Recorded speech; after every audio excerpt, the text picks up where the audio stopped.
All right. So as promised, this is the lecture recording for the remainder of chapter 2. So where we left off, we were talking about the sympathetic and parasympathetic nervous system.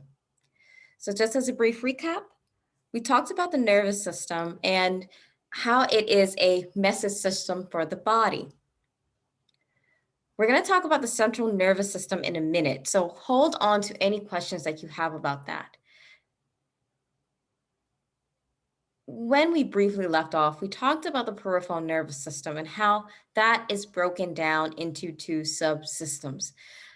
The main, it, with the peripheral nervous system, it allows us to, it, it serves as like the mediator between our environment and this in our central nervous system. So it's a way for the body to receive information from the senses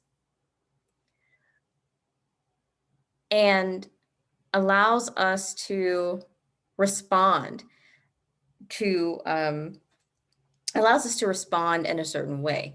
So when we think about the peripheral nervous system, right, it's divided into two systems. So we have the autonomic and somatic system. The somatic system encompasses sensory input and motor output.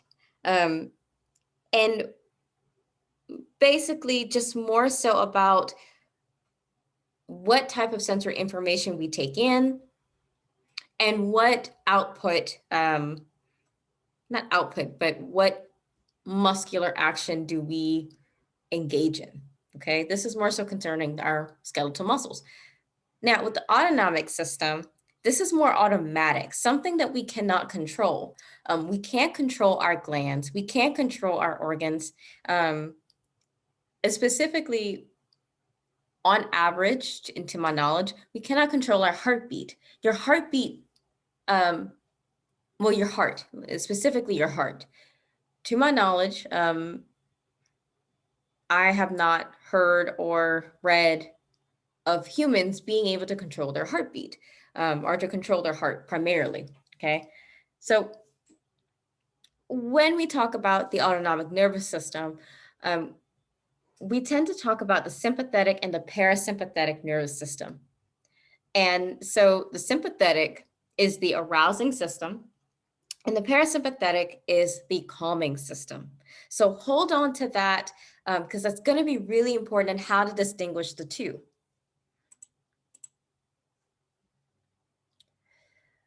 With the sympathetic nervous system, this is the part of the autonomic system that arouses your body. So when we perceive stress, when we perceive a threat, this particular system is engaged or activated. With the sympathetic nervous system, it arouses your body, allowing you to expend that energy. So when we think about a threat, so let's say an extraterrestrial being has beamed down into your apartment. Your papers are flying everywhere. All you see is this being in your room, okay? Now, I don't know about you. I would be doggone scared, highly scared. And so what would happen in that scenario, my body, and this is where you might use the word in it, my body would feel bad for me that I'm seeing this being, and would help me to either fight this being or flee this being. So notice the key words there: fight or flee, or even further, fight or flight, right? The sympathetic nervous system would allow us to expend the energy to engage in a fight or flight response. So with the system, some things you might experience is increase in heart rate. Your heart is going to be beating exponentially faster. As far as your stomach, it's going to inhibit digestion. So your body isn't worrying about the 5 brownies that you ate before bed, or digesting it, or just digesting them in that case. Now,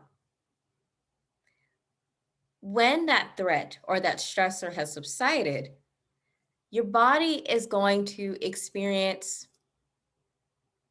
um, a calming engagement.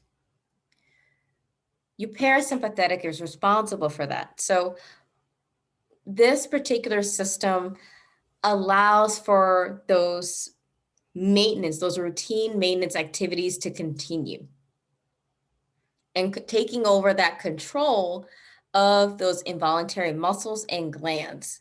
So in this case, what this system does is calm down your body. So your heartbeat, which was beating, or what it felt like is beating out, coming out of your chest, is going to slow down. Okay. So when we think about the parasympathetic system, the easiest way to remember it is rest and digest. Sympathetic is fight or flight. Parasympathetic is rest and digest. So now we're going to talk about the central nervous system. Like I mentioned before, it encompasses the brain and the spinal cord. So we saw the amazing nature of our brain when we talked about plasticity, right? Our brain is pretty cool. It accounts for about 2% of our body weight, but it uses 20% of our energy. And with our brain, what we've seen is that it has a billion of neurons and trillions of synapses. So our brain allows us, excuse me, that's my alarm. So our brain allows us to really dive in with our experiences. And when I say that, I'm talking about how it allows us, not allow, but it helps us to perceive bodily pleasure, bodily pain, and integrating sensory information for us to experience our experience. Now, the spinal cord is really important, especially when it comes to, or specifically when it comes to bodily pain or pleasure. So for us to actually experience those, we have to have sensory information to reach the brain.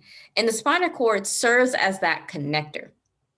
So when we think about our senses, right?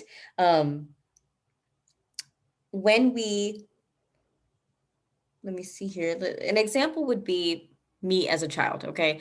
So when I was younger, I loved to eat brownies, okay? I ate them for lunch and dinner.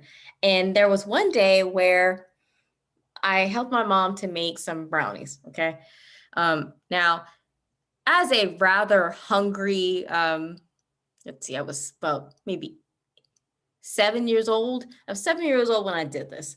And when I saw her take out the brownies, I was like, all right, it's lunchtime, it's go time.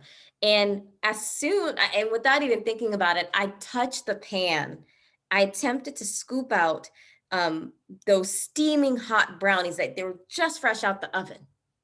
Now, as tasty as that might sound, it was really hot.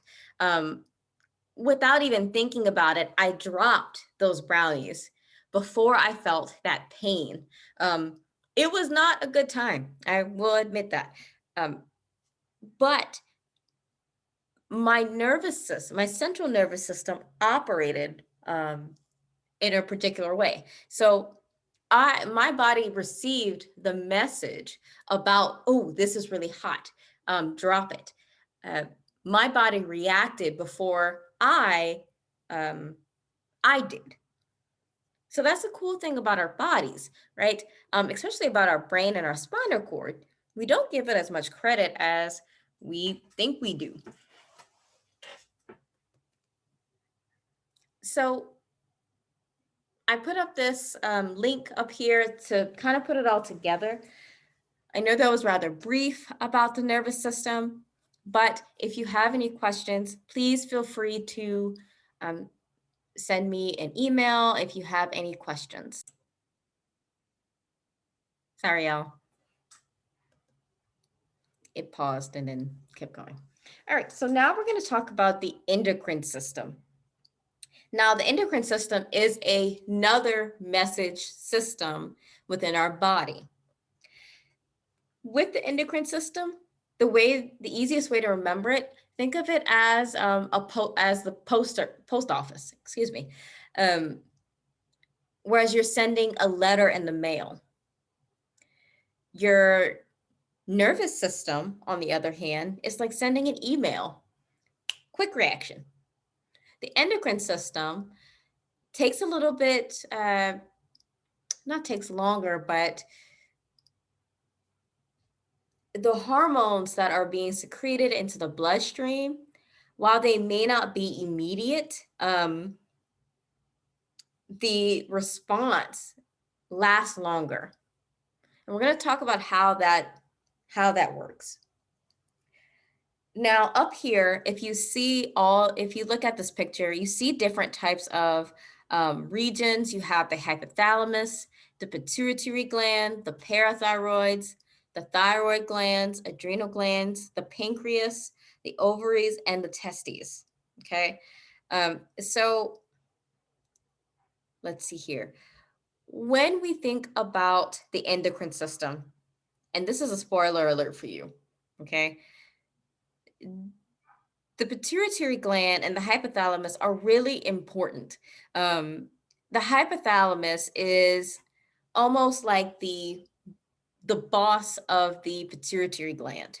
Okay, so the hypothalamus, very briefly, is the boss.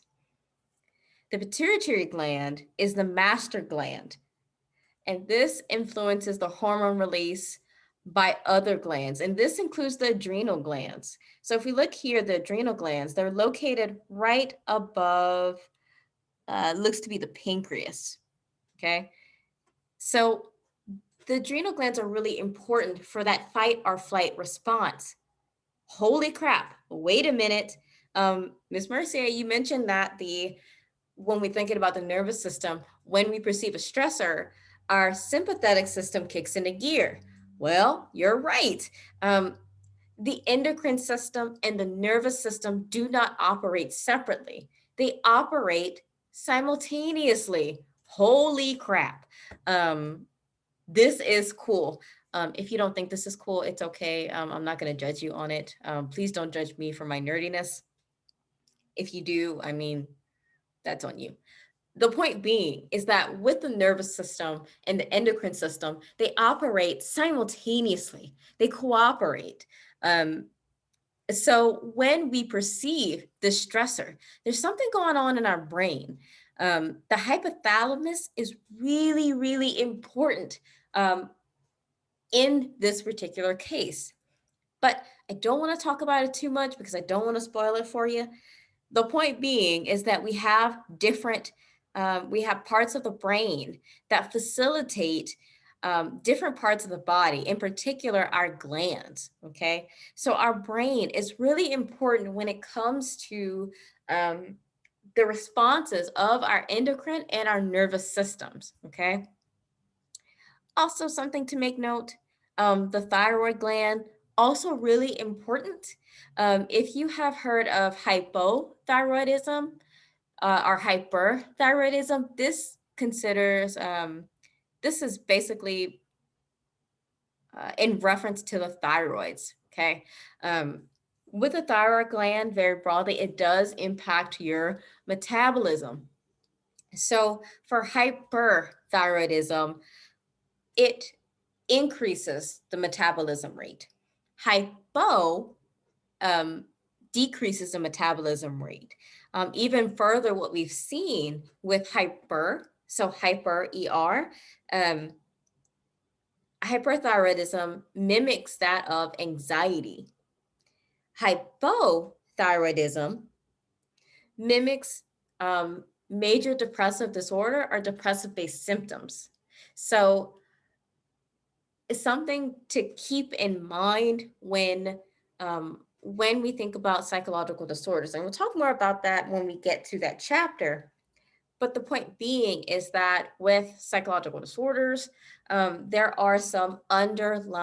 could be some underlying um, physiological causes, okay, or what we call organic causes.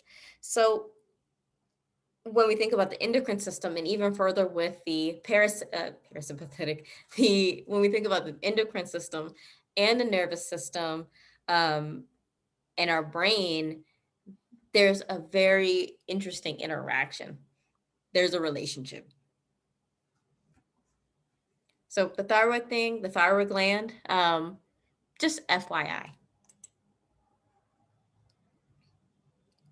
So we've talked about the nervous system. We talked about the endocrine system. We talked about neurons. We talked about all that stuff. Now, what are some ways that people have examined these? What are the older brain structures? And what's the limbic system, Caitlin? What is it? Well, I'm going to tell you.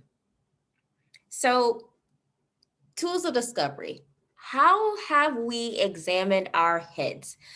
This one is really interesting in that our technology has improved so much that we've gotten to understand a lot more about our brains.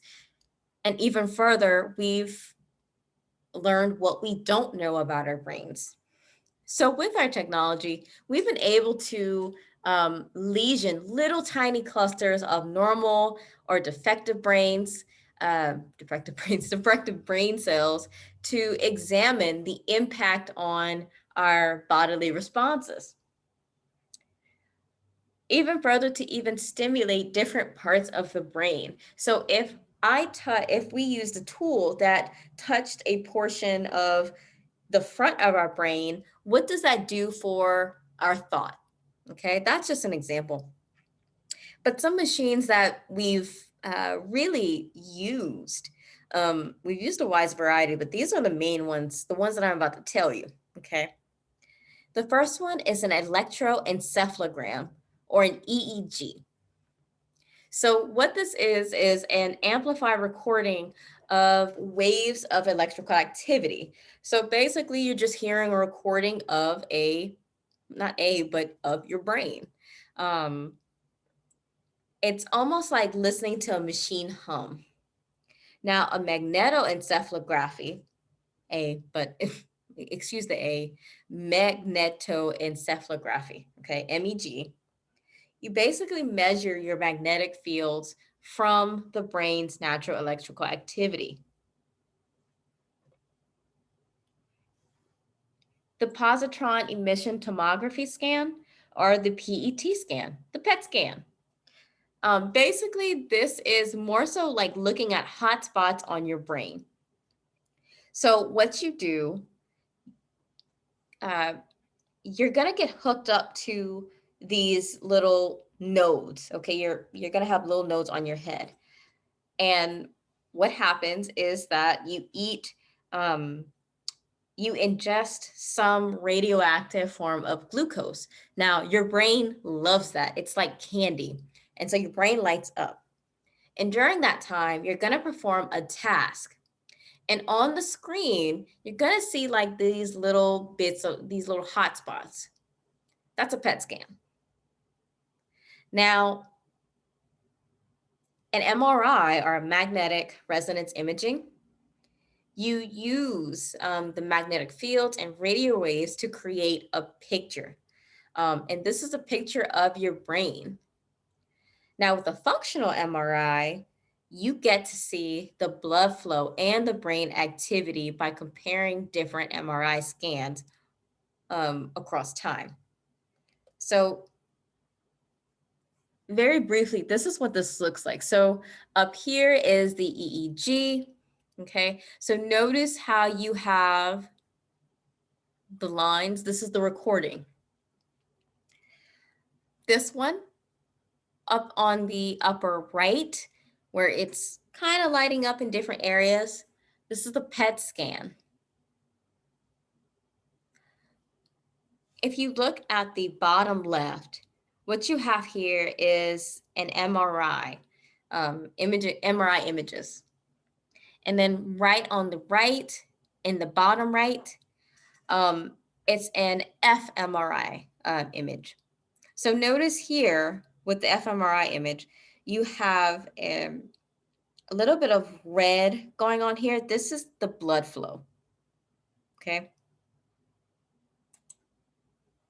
So now we're gonna talk about our older brain structures. Um, that was a very odd switch up, but I'm gonna do my best to maintain that. Yes. So when it comes to the older brain structures, for certain non-human animals,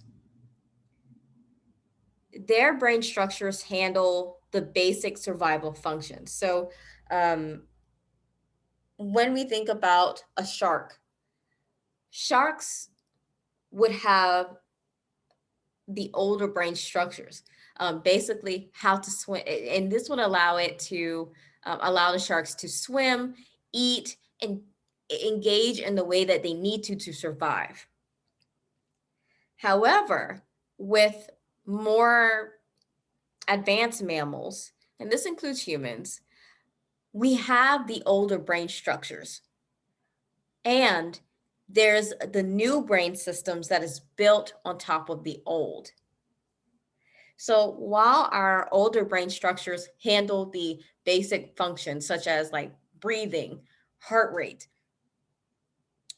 the newer brain structures focus on higher cognitive functioning. So thinking, remembering, so forth and so on. So the first one we're going to talk about is the brain stem. Now, this is the oldest innermost brain region. It's separated into two parts. You have the pons and the medulla. So the medulla is really important in that it controls heartbeat, and breathing. And it's located at the base of the brain stem.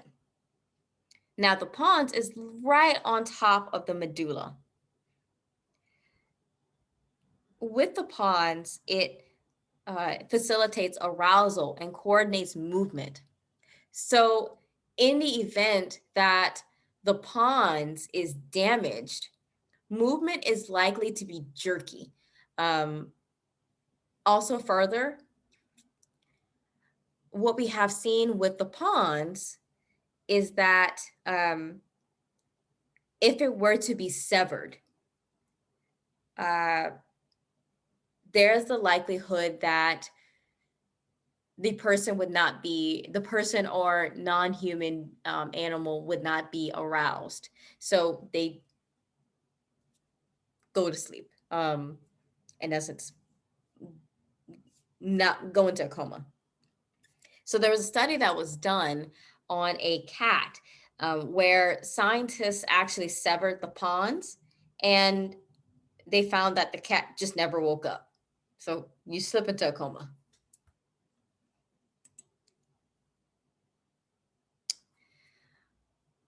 With the thalamus, and if we look up here, right, the thalamus is located there. It's our sensory control center. So what it does, it receives sensory information and sends it to other areas of the brain. So think of it as a relay center. So let's talk about our visual information. So what we see, if I'm looking at I see a red pillow across from me. What my thalamus does is takes that sensory information. So the visual information, and facilitate, and it also facilitates some touch perception, any sensory information that it gets from me looking at that pillow, it's going to send it to those respective areas. So with visual information, it's going to take that in and send it to the occipital lobe.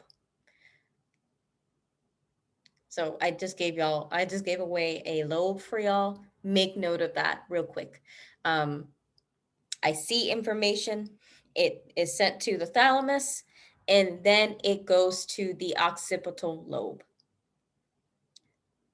Now, the reticular formation, it's, if you see here, it's kind of like encompassed in the pons. It filters incoming stimuli. So instead of taking in all that information, there's certain things that are filtered because our brains are, in essence, we can't take in every little detail. Otherwise, it might be a bit overwhelming. This allows us to filter out any unnecessary details. So you may see everything, but you're not going to remember it. Now, the cerebellum is often called the little brain. It's really important in judgment of time, sound and texture discrimination, and emotional control. What we have seen it's very implicated. It's predominantly associated with movement and any other life-sustaining functions. So let's see, let me go back here. So if we notice, right, the pons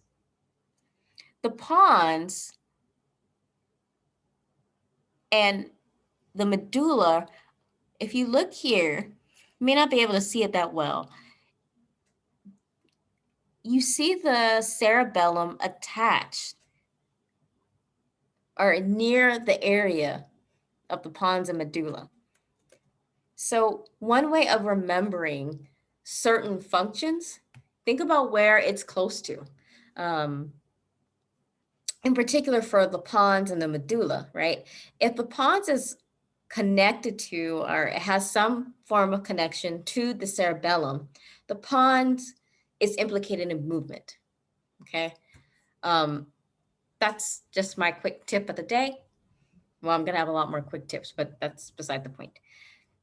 Now, with the cerebellum, it also helps process and store information that is out of awareness. Now, the limbic system. This is kind of between your older parts, so the brainstem, and also with the the cerebral hemispheres. So closer to the areas of the brain that are associated with higher order functions.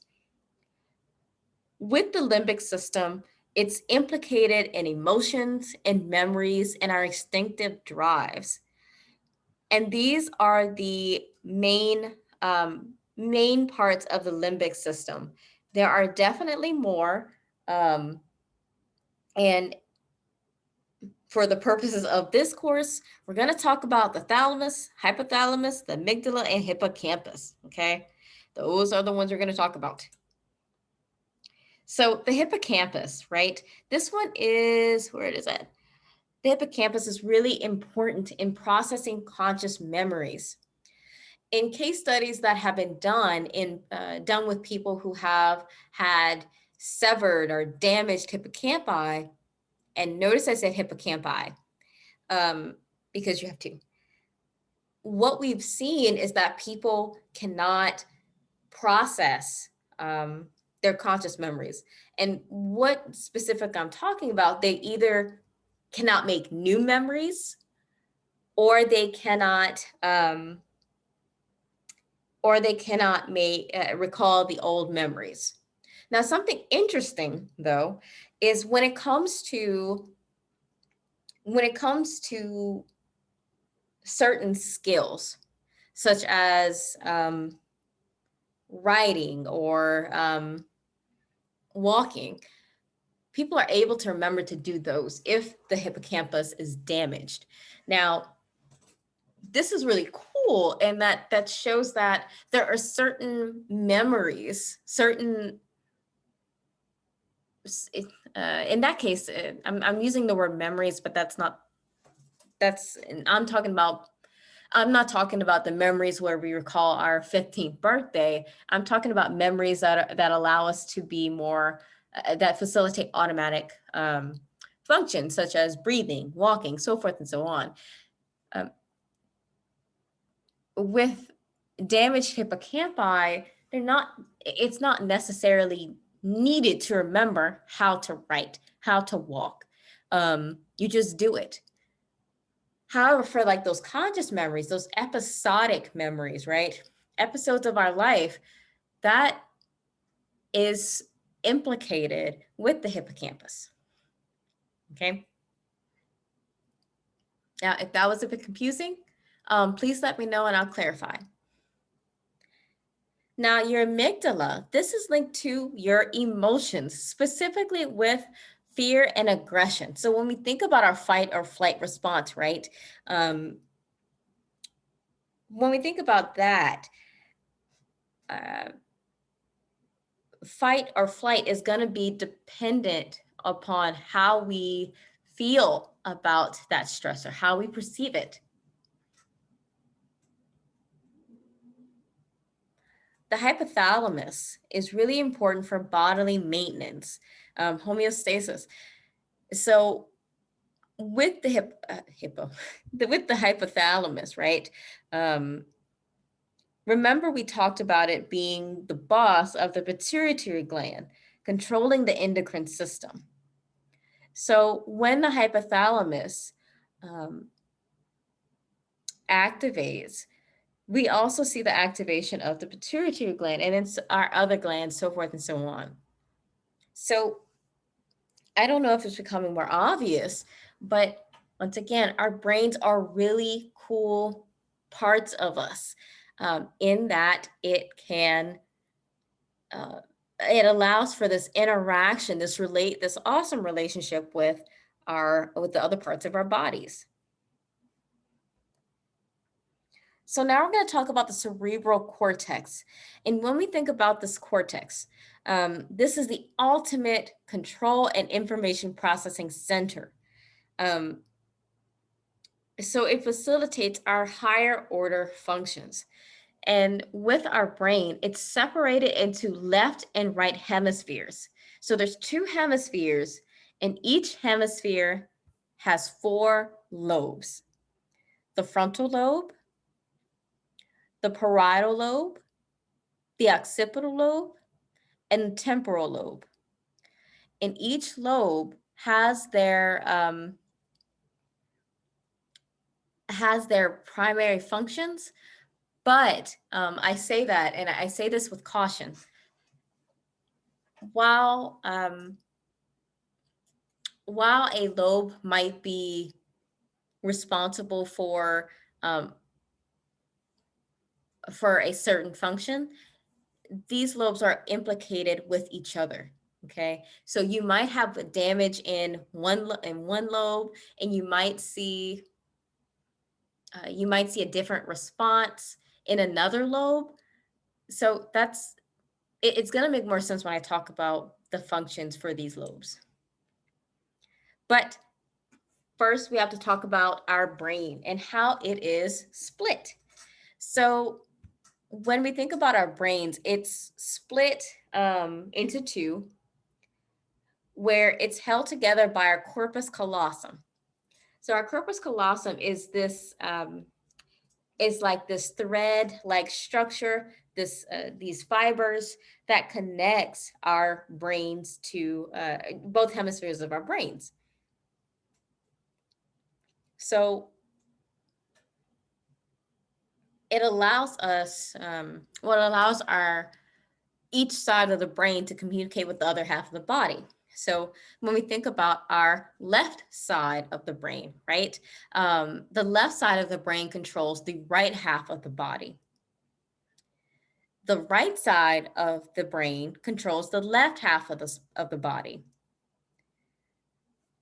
What we have seen with various studies of the brain is that different halves serve different functions.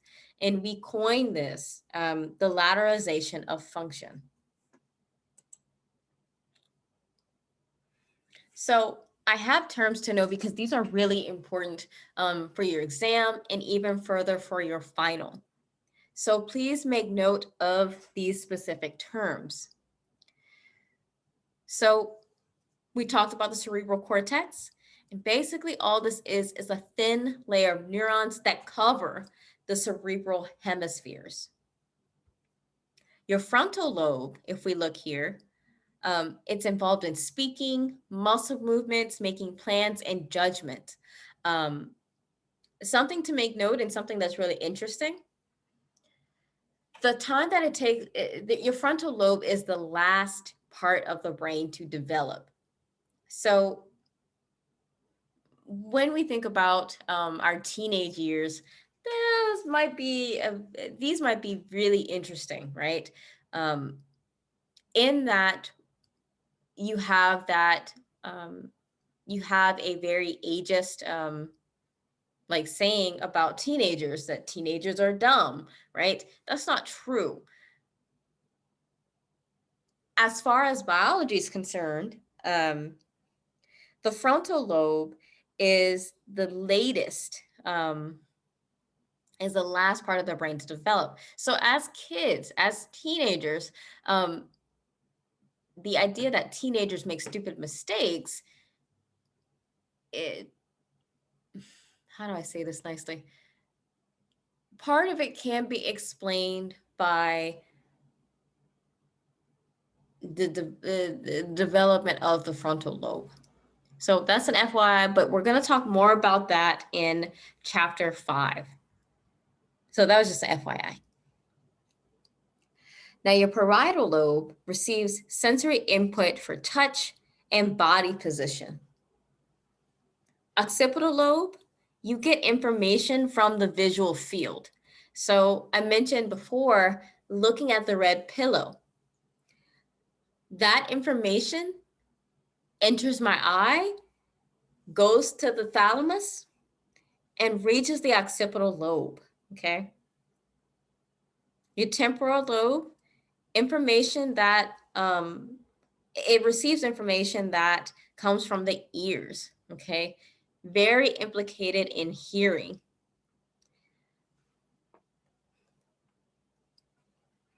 Now, we do have some other cortical areas. I'll talk about these very broadly in that your book doesn't go into too much detail about them. So with your motor cortex, this is located a little bit on that border with the frontal and parietal lobe. If we look here with the picture, your motor cortex is located there. And this is the part of the frontal lobe that controls voluntary movement. So if this area was to be damaged, you'd be likely to see impairments in movement.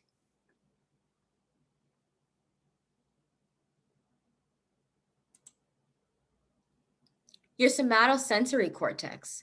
So if you look here, this is almost like, once again, bordering the parietal and the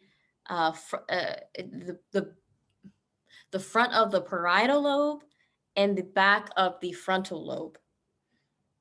So it's in like this weird, awkward space.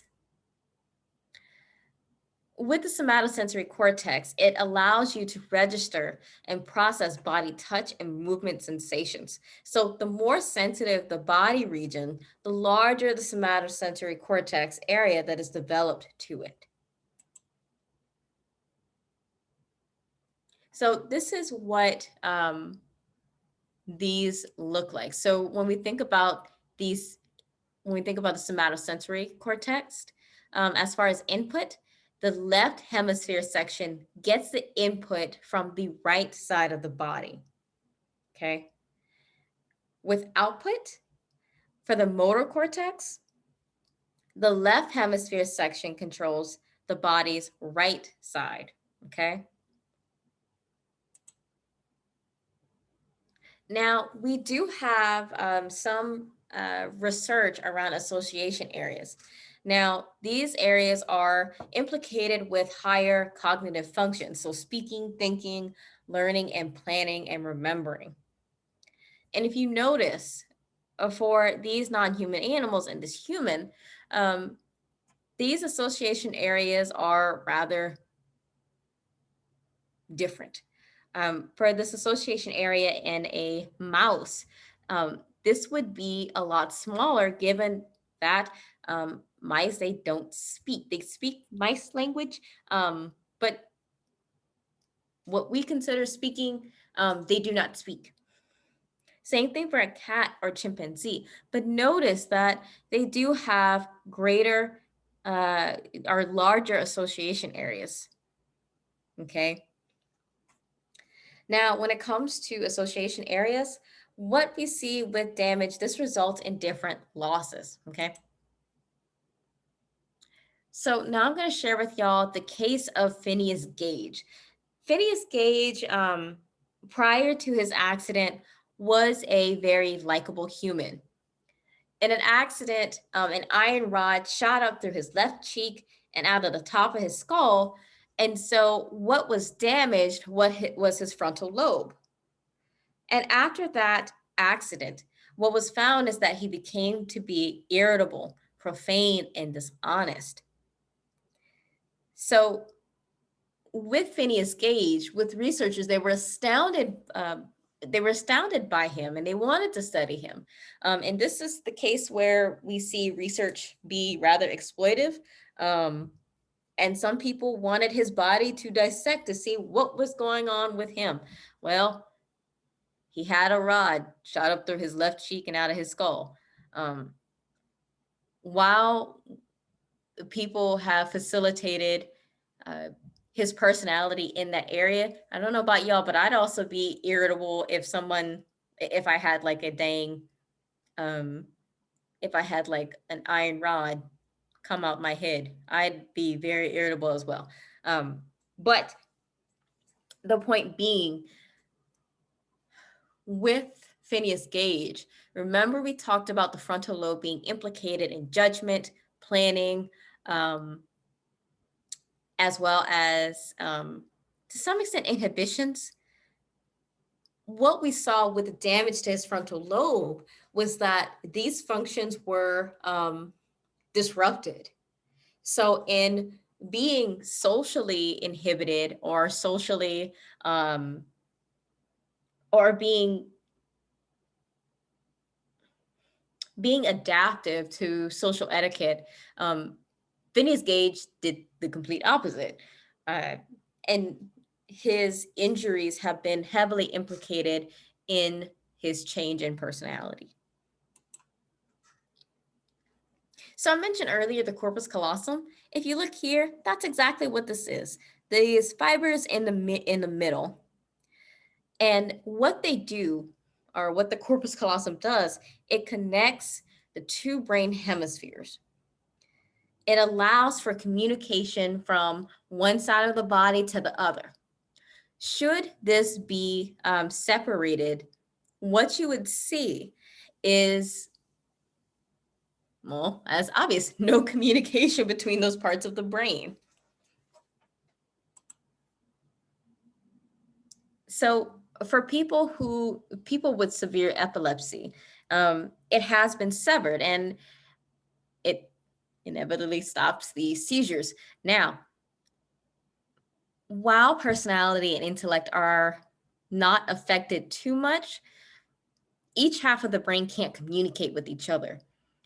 And what we found in people who have had split brain surgery, they can draw two different shapes at the same time. Oops, let me go back.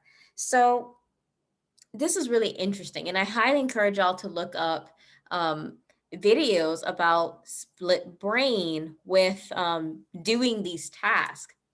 So let's see here. How do I explain this nicely? So when it comes to looking at a word, looking at a picture, right?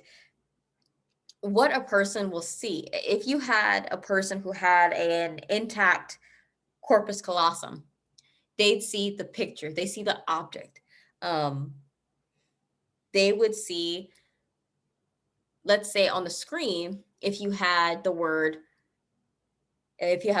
he, and then you had a dot that separated them, that was right next to he, and then art. So you had he dot art. A person with an intact corpus callosum would see heart. If a person who had a split brain, uh, it- should a person with split brain surgery would see that image, one side of the brain would register he, and the other side of the brain would register art. Never one word, because the halves are not communicating with each other.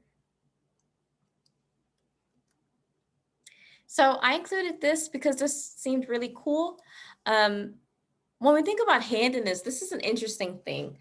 So as far as people on the planet, 90% of people are right-handed and process speech in the left hemisphere.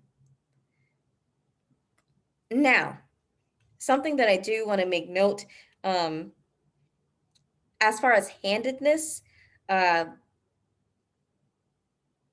as far as handedness goes, we see a lot of prenatal influence or genetic influence, uh, where these facilitate what hand you predominantly write with. Now, there are some people who are ambidextrous who can write with their left or their right. For me, I am right-handed. My brother, um, my brother was left-handed. So what do you mean, Caitlin? I thought it was genetically influenced. Well, yes, it is. Um, my brother was left-handed. However, there are certain cultures, my grandmother in particular believed that being left-handed was a sign of a curse. So instead, she taught him how to use his right hand. So my brother wrote with his right hand. And anytime he attempted to write in his left hand, my grandmother would be like, "Nope, you're gonna write with your left, with your right." Um, and so my brother, while he was able to gain uh, right-handedness, he lost his ability to write. And I'm using lost in like quotation marks. He lost his ability to write with his left hand. So overall, I do want to make note that when it comes to handedness, there are some cultural thoughts around um, that particular ability or that aspect of the human. Now, what we have seen statistically is that while left-handed handedness is more likely to be associated with reading disabilities, allergies, and migraines, um, we've noticed that it's more common among musicians, mathematicians, and many athletes and artists. Now, here's what I'm not saying. I'm not saying that if you're left-handed, um, that's like a horrible thing. It's not. Um, let's also think about the fact that we don't really accommodate people with left-handedness. Um, if you have been on campus before, um, there are desks and they're faced in a certain way. If you're right-handed, that desk is going to be shaped in the way for you to write in your right hand. On maybe some ends, and I'm only talking about Woodard Hall. I'm talking about the auditorium in Woodard Hall. With those desks at the end, they are for people with left-handedness. Okay, and here's why I'm saying for and so forth and so on. Um, the point being is that there's more accommodations for people with right-handedness than people with left-handedness. So if a person who is left-handed is to go into the aisle, they have to write into that aisle with and they sit in a right-handed desk. Well, they have to accommodate themselves to write in a certain way. Now, when it comes to computers, computers have been really handy in that you don't need to do that. You don't need to accommodate yourself on that. But that's something to think about. Um, if it's, have you ever thought of that? Have you noticed that before? Um, Let me know. I'm curious to hear your thoughts about it. So overall, that's about it for this lecture. Um, if there was things that weren't really clear or you have some more questions about, please feel free to email me and I will do my best to address your question. Thank you.